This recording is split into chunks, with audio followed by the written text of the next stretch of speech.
ಚಿಕ್ಕವಳಿರುವಾಗ ಅಮ್ಮನ್ ಕಳ್ಕೊಂಡೆ, ಆಮೇಲೆ ಅಪ್ಪನ್ನು ಕಳ್ಕೊಂಡೆ. ಕೊನೆಗೆ ನಿಮ್ಮ ಮನೆಗೆ ಬಂದು ನಿಮ್ ನೆಮ್ಮದಿನೇ ಕಿತ್ಕೊಂಡೆ. ಸುರೇಶ್ ಅಣ್ಣ ಮನೆ ಬಿಟ್ಟು ಹೋದ. ಅಪ್ಪಾಜಿಗೆ ಹಾರ್ಟ್ ಪ್ರಾಬ್ಲಮ್ ಆಯ್ತು. ನಾನು ಇಲ್ಲಮ್ಮ, ನನ್ನಂತ ದರಿದ್ರದವಳು ಈ ಮನೇಲಿ ಇರಬಾರ್ದು. ನಾನು ಹಳ್ಳಿಗೆ ವಾಪಸ್ ಹೊಟ್ಟೋಗ್ತೇನೆ. ನನ್ನನ್ನು ಕಳಿಸ್ಬಿಡಮ್ಮ.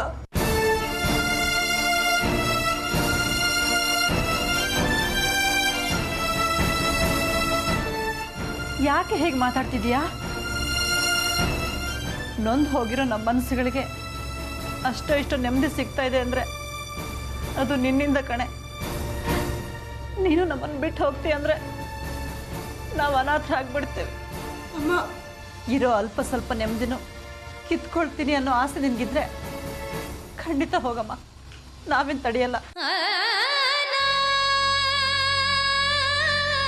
ಹಾಗಲ್ಲಮ್ಮ, ನಾನು ದೂರ ಹೋದ್ರೆ ನಿಮ್ಗಿರೋ ಹೊರೆ ಕಮ್ಮಿ ಆಗತ್ತೆ. ನಾನಿಲ್ಲ ಅಂತ ಸುರೇಶ್ ಅಣ್ಣ ಬಂದರೂ ಬರ್ಬೋದು. ಬೇಡಮ್ಮ, ಕೃತಜ್ಞತೆನೇ ಇಲ್ದಿರೋ ಅವನಿಂದ ನಾನು ಯಾವತ್ತೂ ಏನನ್ನೂ ನಿರೀಕ್ಷೆ ಮಾಡಲ್ಲ. ಅಂಥವನಿಗೋಸ್ಕರ ನಾನು ನಿನ್ನನ್ನು ಕಳ್ಕೊಳ್ಳೋಕೆ ತಯಾರಿಲ್ಲ ಕಣೆ, ತಯಾರಿಲ್ಲ.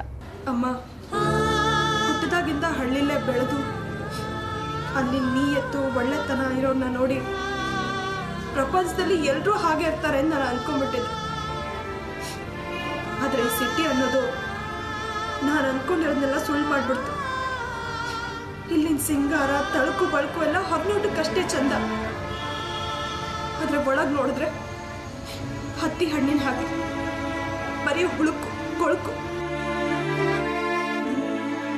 ಈ ಕೊಳುಕು ಪ್ರಪಂಚದಲ್ಲಿ ಬದುಕೋದಕ್ಕೆ ನಂಗೆ ತುಂಬಾ ಹಿಂಸೆ ಆಗ್ತಿದೆ ಅಮ್ಮ. ಆ ರೋಸಿ ಖರ್ವಾಲಿ ಎಲ್ಲ ಮೇಲ್ನೋಟಕ್ಕೆ ಸೊಗಸು, ಆದ್ರೆ ಅವ್ರ ಮನ್ಸಿನ ತುಂಬಾ ಬರೀ ಹೊಲಸು. ಆ ಮನೆಗೆ ಹೋದಾಗ್ಲೂ ಅದಂತ ಹೊಲಸ್ದಾಗ ಅಂತ ನನ್ಗೆ ಗೊತ್ತೇ ಆಗ್ಲಿಲ್ಲ. ಅಷ್ಟು ಚೆನ್ನಾಗಿ ನಂಬಿಸ್ಬಿಟ್ರು ನನ್ನ. ನಾನು ನಂಬಿ ಮೋಸ ಹೋಗ್ಬಿಟ್ಟೆ. ಆ ಮನೆ ಹೊಲಸು ತುಳಿದು ನಾನು ಕೆಟ್ಟೋಗ್ಬಿಟ್ಟೇನೋ ಅಂತ ನನ್ಗೆ ಅನಿಸ್ತಾ ಇದೆ. ಅಂತ ಕಳಂಕನ ಹೊತ್ಕೊಂಡು ಬದುಕೋಕ್ಕಿಂತಲೂ ಸತ್ತೋಗ್ಬಿಡ್ಬೇಕು ಅನ್ನೋ ಸ್ಫೂರ್ತಿ ಬಿಡ್ತು ಅನ್ನೋ. ಯಾರ ಬದುಕು ಕೂಡ ಬದುಕೋಕ್ಕಾಗದೆ ಇರೋಷ್ಟು ಕಷ್ಟ ಅಲ್ಲ ಕಣೆ, ನಿಕೃಷ್ಟನೂ ಅಲ್ಲ. ಈ ಪ್ರಪಂಚ ಇರೋದೇ ಹೀಗೆ. ಒಳ್ಳೆದನ್ನೆಲ್ಲ ಆರಿಸ್ಕೋಬೇಕು, ಕೆಟ್ಟದ್ದನ್ನೆಲ್ಲ ದೂರ ಇಡಬೇಕು. ನೋಡು, ಇಂಥ ವಿಷಯಕ್ಕೆಲ್ಲ ಸಾಯೋ ಮಾತಾಡಿದ್ರೆ ನಾವು ಹುಟ್ಟಿದ್ದಕ್ಕೆ ಸಾರ್ಥಕತೆನೇ ಇರೋದಿಲ್ಲ ಕಣೆ. ನನ್ನೊಬ್ಬಳ ನೋವಿಗೆ ನಾನು ಹೆದರ್ತಾ ಇಲ್ಲಮ್ಮ. ನನ್ನಿಂದ ನಿಮಗೂ ನೋವಾಗ್ತಿದೆ. ಅದಕ್ಕೆ ನನ್ನ ಹಳ್ಳಿ ಕಳಿಸ್ಬೇಡಿ, ನಾನು ಹೋಗ್ತೇನೆ. ಬೇಡ ಕಣೆ, ನೀನು ನಮ್ಮನ್ನು ಬಿಟ್ಟು ಹೋದ್ರೆ ದುಃಖದಲ್ಲಿ ಮುಳುಗ್ತಿರೋರ್ಗೆ ಹುಲ್ ಕಡ್ಡಿನೂ ಆಸರೆ ಇಲ್ದಂಗೆ ಆಗ್ತದೆ. ನಮ್ಮನ್ನು ಬಿಟ್ಟು ಹೋಗ್ಬೇಡ. ಆ ಮನೆಗೆ ಹೋಗಿದ್ದನ್ನ ಒಂದು ಕನಸು ಅಂತ ಮರ್ತು ಬಿಡು. ನಿನ್ನ ಮಾನಕ್ಕೆ ಪ್ರಾಣಕ್ಕೆ ಅಪಾಯ ಆಗಿಲ್ವಲ್ಲ, ಅದಕ್ಕೆ ಸಮಾಧಾನ ಪಟ್ಕೊಳೆ. ಆದರೂ ನನ್ನಿಂದ ಅಪ್ಪಾಜಿನ ನೀನು ತಲೆ ತಗ್ಸೋ ಹಾಗಾಯ್ತಲ್ಲ ಅನ್ನೋ ನೋವು ಕೊನೆ ತನಕ ನಾನು ಕಾಡ್ತಾ ಇರುತ್ತಮ್ಮ. ಇವತ್ತಾಗಿದ್ದ ಅವಮಾನದಿಂದ ಮನಸ್ಸಿಗೆ ಅಳ್ಸಕ್ಕಾಗದೆ ಅಂತ ಗಾಯ ಆಗ್ಬಿಟ್ಟಿದೆ.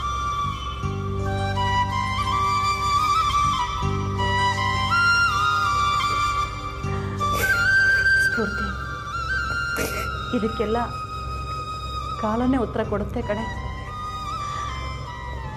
ಅವಮಾನಗಳನ್ನ ಎದುರಿಸಿದವನಿಗೆ ಸನ್ಮಾನಗಳು ಹುಡುಕೊಂಡು ಬರ್ತಾವಂತೆ.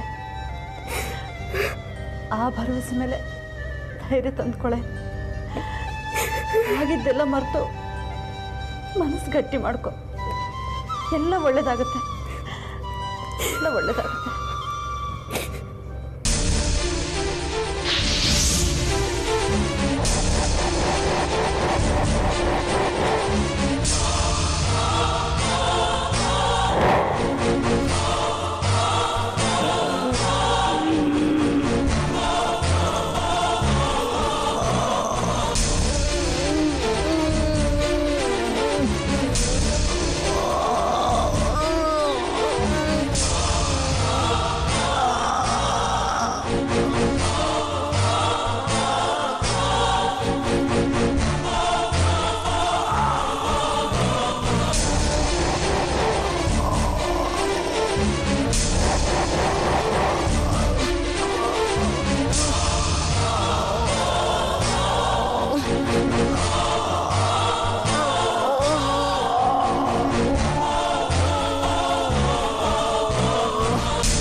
ಅಮ್ಮ ಅಳ್ಬೇಡಮ್ಮ, ಸಮಾಧಾನ ಮಾಡ್ಕೊ.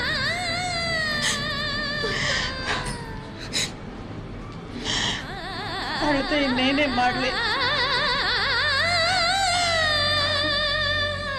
ನಮ್ದು ಒಂದು ಜೀವನನ ನಂದು ಗೋಕುಲದಾಗಿದ್ದ ಮನೆ ನುಚ್ಚು ನೂರಾಯ್ತು.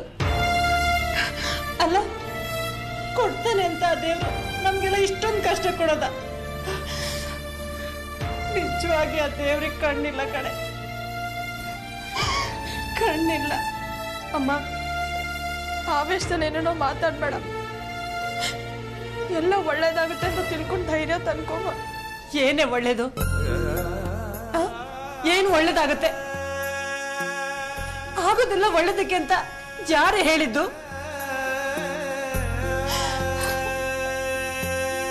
ನಿಮ್ಮಪ್ಪ ಸತ್ತೋದ್ರಲ್ಲ, ಅದರಿಂದ ನಿನ್ಗೇನು ಒಳ್ಳೇದಾಗಿದೆ? ನಮ್ ಕೃಷ್ಣ ಜೈಲಿಗೆ ಹೋದ್ನಲ್ಲ, ಸಂದನ್ಗೇನೇ ಒಳ್ಳೇದಾಗಿದೆ? ನನ್ನ ಮಗು ಸತ್ತೋಯ್ತಲ್ಲ, ಅದರಿಂದ ಅವಳಿಗೇನೆ ಒಳ್ಳೇದಾಗಿದೆ? ಇವ್ರಿಗೆ ಹೀಗಾಗಿದೆ ಅಲ್ಲ, ಇದರಿಂದ ನನ್ಗೇನೆ ಒಳ್ಳೇದಾಗಿದೆ? ನಮ್ಮಂತ ಜನಗಳಿಗೆ ಯಾವತ್ತೂ ಒಳ್ಳೇದಾಗೋದಿಲ್ಲ, ಯಾವತ್ತೂ ಒಳ್ಳೇದಾಗೋದಿಲ್ಲ. ಜೀವನ ಪೂರ್ತಿ ನರಕ ನರಕ ನರಕನೇ ನರಕನೇ. ನಮ್ಮ ಓದಿ ಪೇಷಂಟ್ ಕಡೆ ನೀವೇರಾ? ಡಾಕ್ಟರ್ ಕರೀತಾರೆ.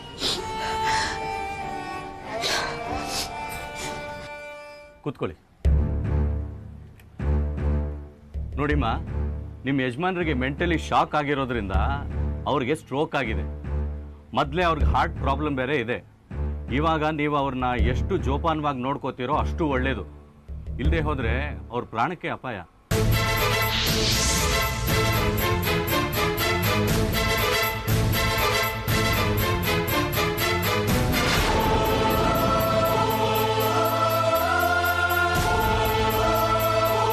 ಅವ್ರ ದೇಹದ ಅರ್ಧ ಭಾಗ ಸ್ಟ್ರೋಕ್ ಆಗಿರೋದ್ರಿಂದ ಅವ್ರಿಗೆ ಮಿನಿಮಮ್ 60 ಡೇಸ್ ಫಿಸಿಯೋಥೆರಪಿ ಆಗಲೇಬೇಕು.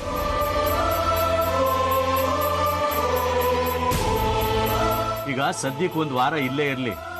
ಆಮೇಲೆ ಫಿಸಿಯೋಥೆರಪಿನ ನೀವು ಇಲ್ಲೇ ಮಾಡಿಸ್ತಿರೋ, ನಿಮ್ಮ ಮನೆಗೆ ಕರ್ಕೊಂಡು ಹೋಗಿ ಮಾಡಿಸ್ತಿರೋ ನಿಮಗೆ ಬಿಟ್ಟಿದ್ದು. ಡಾಕ್ಟರ್, ಅಪ್ಪಾಜಿ ನಾವು ಯಾವಾಗ ನೋಡ್ಬೋದು? ಇನ್ನು ಅರ್ಧ ಗಂಟೆಯಲ್ಲಿ ವಾರ್ಡಿಗೆ ಶಿಫ್ಟ್ ಮಾಡ್ತೀವಿ, ಅಲ್ಲಿ ಹೋಗಿ ನೋಡ್ಬೋದು. ಆದರೆ ಅವರು ಡಿಸ್ಟರ್ಬ್ ಮಾಡಕ್ಕೆ ಹೋಗ್ಬೇಡಿ.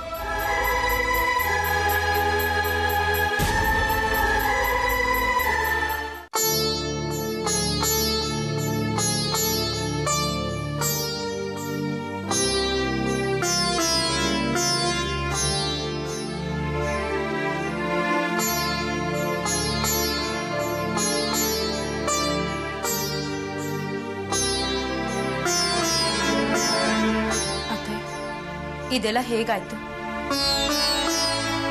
ನನಗೂ ಗೊತ್ತಿಲ್ಲ. ಪೊಲೀಸ್ ಸ್ಟೇಷನಿಂದ ಮನೆಗೆ ಬರೋವರೆಗೂ ಒಂದು ಮಾತಾಡಲಿಲ್ಲ. ಮನೆಗೆ ಬಂದವರೇ ರೂಮ್ಗೆ ಹೋಗಿ ಬಾಗಿಲು ಹಾಕೊಂಡ್ಬಿಟ್ರು. ಆಮೇಲೆ ಏನಾಯ್ತು ಅಂತ ಗೊತ್ತಿಲ್ಲ ಕಣೆ. ನರಳಾಡ್ತಾ ಇದ್ರು. ಸಮಾಧಾನ ಮಾಡ್ಕೊಳ್ಳಿ ಅತ್ತೆ. ಒಳ್ಳೆ ಜನರಿಗೆ ಆ ದೇವರು ಪರೀಕ್ಷೆ ಮಾಡೋದು. ಆದರೆ ಎಲ್ಲದಕ್ಕೂ ಒಂದು ಮಿತಿ ಅಂತ ಇರುತ್ತಲ್ವಾ? ಖಂಡಿತ ಇರುತ್ತೆ. ನಿಮ್ಮ ಜೀವನದಲ್ಲಿ ಇದೇ ಕೊನೆ ಪರೀಕ್ಷೆ. ಇನ್ನು ಮುಂದೆ ನಿಮ್ಗೆ ಯಾವತ್ತೂ ಕಷ್ಟಗಳು ಅನ್ನೋದೇ ಬರೋದಿಲ್ಲ. ನಿಮ್ಮ ಜೊತೆಗೆ ನಾವಿದ್ದೀವಿ. ಸ್ಫೂರ್ತಿ, ಔಷಧಿ ಏನಾದ್ರು ತರಬೇಕೇನಮ್ಮ? ಬರ್ಕೊಟ್ಟಿದ್ದೀನಲ್ಲ, ತಂದಿದ್ದೀನಿ ಅಂತ. ಎಷ್ಟೇ ಖರ್ಚಾದರೂ ಪರವಾಗಿಲ್ಲ, ಯಾವುದಕ್ಕೂ ಸಂಕೋಚ ಪಟ್ಕೊಳ್ದೆ ನನ್ನನ್ನು ಕೇಳಮ್ಮ. ಸ್ಫೂರ್ತಿ, ಧೈರ್ಯ ತಂದ್ಕೊಳಮ್ಮ. ಇವತ್ತು ನಡೆದಿದ್ದ ಘಟನೆ ಎಲ್ಲ ಗೊತ್ತಾಯ್ತು.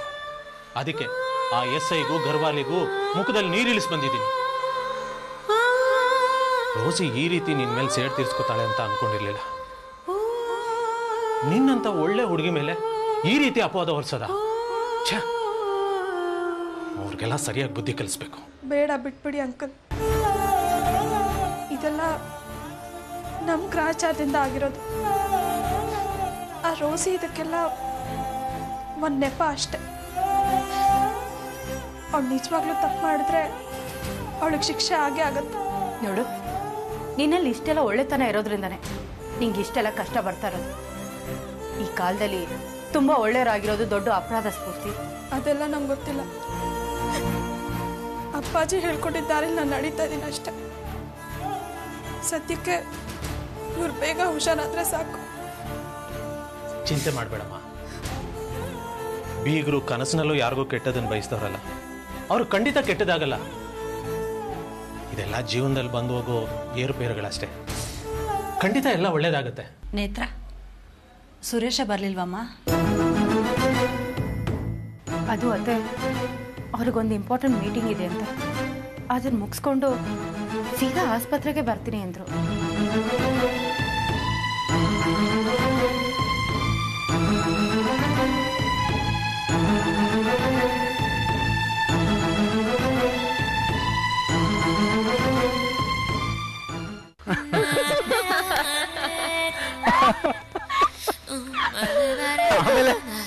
ಆಮೇಲೆ ಇನ್ನೇನು, ನಾನು ಪೊಲೀಸ್ ಸ್ಟೇಷನ್ಗೆ ಫೋನ್ ಮಾಡಿದೆ. ಆ ಘರ್ವಾಲಿ ಮನೆನ ರೇಡ್ ಮಾಡಿದ್ರು, ಸ್ಫೂರ್ತಿನೂ ಅರೆಸ್ಟ್ ಮಾಡಿದ್ರು. ಅಂತೂ ನಮ್ಮಿಬ್ರ ಮಧ್ಯದ ಪೀಡೆ ತೊಲಗ್ತು ಅನ್ನೋ. ಅದಾಗೆ ತೊಲಗಲಿಲ್ಲ, ನಾನು ಕಷ್ಟಪಟ್ಟು ಅದನ್ನ ತೊಲಗಿಸ್ದೆ. ನನ್ನ ಪ್ರೀತಿಗೋಸ್ಕರ ಇಷ್ಟೆಲ್ಲ ಕಷ್ಟಪಡ್ತಾ ಇದ್ದೀನಿ, ನನಗೋಸ್ಕರ ಏನೂ ಇಲ್ವಾ? ನಿನ್ಗಿಲ್ಲ ತಿನ್ನೋದು.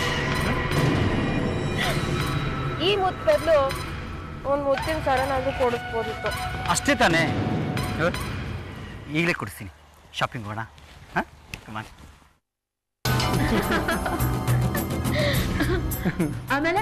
ಆಮೇಲೆ ನೀನು ನಾನು ನಿನ್ನಿಬ್ರು ಸಿಂಗಾಪುರ್ಗೋ ಮಾರಿಷಸ್ಗೋ 15 ದಿನ ಜಾಲಿಯಾಗಿ ಸುತ್ತಾಡ್ಕೊಂಬೋಣ. Really? Thank you so much. ಸಂತೋಷ ಆಯ್ತಾ? ಸಂತೋಷನ ಹುಚ್ಚಿಡಿಯೋಷ್ಟು ಕೂಂದಾಡೋಷ್ಟು ಖುಷಿ ಆಗ್ತಾ ಇದೆ. ಅಷ್ಟೊಂದು ಖುಷಿ ಆಗ್ತಿದ್ಯಾ? ಇದೇ ಖುಷಿಲಿ ಏನೂ ಇಲ್ವಾ? ಅಂದಾಗೆ ನಾವು ಸಿಂಗಾಪುರ್ಗೆ ಹೋಗೋದು ಬೇಡ, ಮಾರಿಷಸ್ಗೆ ಹೋಗೋಣ. ಅಲ್ಲಿ ಸ್ವರ್ಗ ತರ ಇರುತ್ತೆ, ತುಂಬಾ ಚೆನ್ನಾಗಿರುತ್ತೆ. ಮಾರಿಷಸ್ಗೇನೆ ನೀನು ನನ್ನ ಜೊತೆ ಇದ್ರೆ ಮಾರಿ ಕಣಿವೆಗೆ ಹೋದ್ರು ಅದು ಸ್ವರ್ಗನೇ ಕಣಿವೆ. ಹೌದಾ? ಪ್ರಾಮಿಸ್ನ ನಿನ್ನ ಆಣೆಗೂ.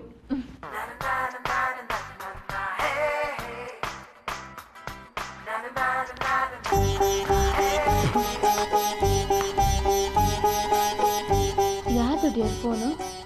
ಇನ್ಯಾರ್ದು? ಇದನ್ನಲ್ಲ, ನಮ್ಮ ಮಾವ ಅವ್ರದ್ದು. ಮತ್ತೆ ಯಾಕೆ ಡಿಸ್ಕನೆಕ್ಟ್ ಮಾಡಿದ್ರಿ? ಇನ್ನೇನು ಮಾಡಲಿ, ಫೋನ್ ಅಟೆಂಡ್ ಮಾಡಿದ್ರೆ ಒಳ್ಳೆ ಇರಿಟೇಟ್ ಆಗೋ ಥರ ಮಾತಾಡ್ತಾನೆ. ಅದೇನೋ ನಮ್ಮ ಅಪ್ಪನಿಗೆ ಸ್ಟ್ರೋಕ್ ಆಗಿದೆ ಅಂತೆ, ಅದಕ್ಕೆ ನಾನು ಆಸ್ಪತ್ರೆಗೆ ಹೋಗ್ಬೇಕಂತೆ. ನಾನು ಆಸ್ಪತ್ರೆಗೆ ಹೋದ್ರೆ ಹುಷಾರಾಗ್ಬಿಡ್ತಾನಾ? ಕರೆಕ್ಟಾಗಿ ಹೇಳಿದ್ರಿ ಸೂರಿ. ಇನ್ನೊಬ್ರ ದುಃಖನ ನಾವು ಕಡಿಮೆ ಮಾಡೋಕ್ಕಾಗಲ್ಲ ಅಂದಮೇಲೆ ನಮ್ಮ ಸಂತೋಷನ ಯಾಕೆ ಹಾಳು ಮಾಡ್ಕೋಬೇಕು? ನೀನು ಒಬ್ಳೇಕೆ ನಾನು ಅರ್ಥ ಮಾಡ್ಕೊಂಡಿರೋದು. You are my sweet heart.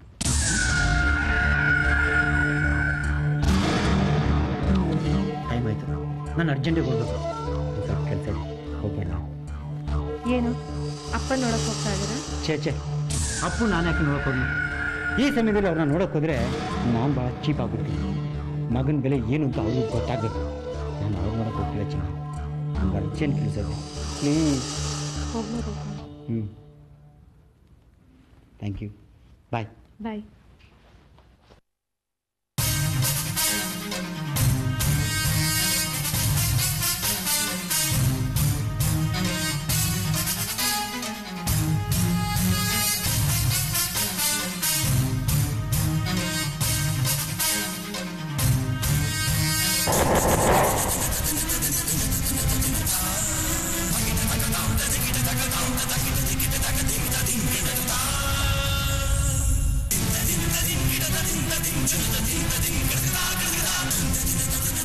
May I come in, madam?